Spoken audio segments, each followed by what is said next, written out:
Hello বন্ধুরা, তো সবাই কেমন আছো? আশা করছি সবাই ভালো আছো, আমিও ভালো আছি। আর আজকে সকাল সকালই সব শাড়িগুলো মানে আলমারি থেকে বের করে রোদে দিয়ে দিয়েছি। তো চলো তোমাদেরকে দেখাই। তো এই দেখতে পাচ্ছ বাইরের সব শাড়িগুলো মেলে দিয়েছি, শাড়ি। তো বলো কেমন লেগেছে আমার শাড়িগুলো।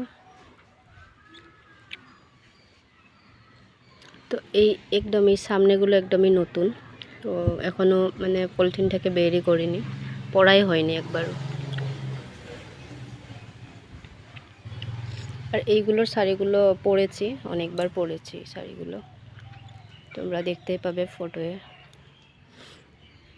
তো এখন আবার পূজা আসছে, তো পূজার জন্য আবার শাড়ি কিনবো।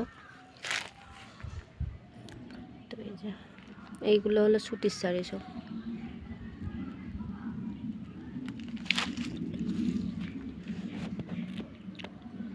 তো আজকের মতন টাটা। তো বন্ধুরা, এই দেখতে পাচ্ছ শাড়িগুলো, তো তোমাদেরকে ভালো করে দেখিয়ে দিলাম।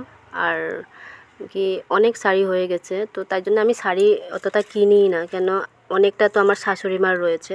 তো এখন এরকম শাশুড়ি মা পরেই না, তো সব আমিই পরি। তো মাঝে মধ্যে শুধু শাশুড়ি মা ওই সুতির শাড়িগুলো পরে, বা তো যেখানে মানে লাল কালার নেই, তো সেই শাড়িগুলো শাশুড়ি মা পরে, বাকি আমিই পরি অনেক।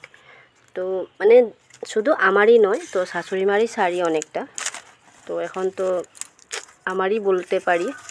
তো কেমন লাগছে কমেন্ট করি বললো সবাই।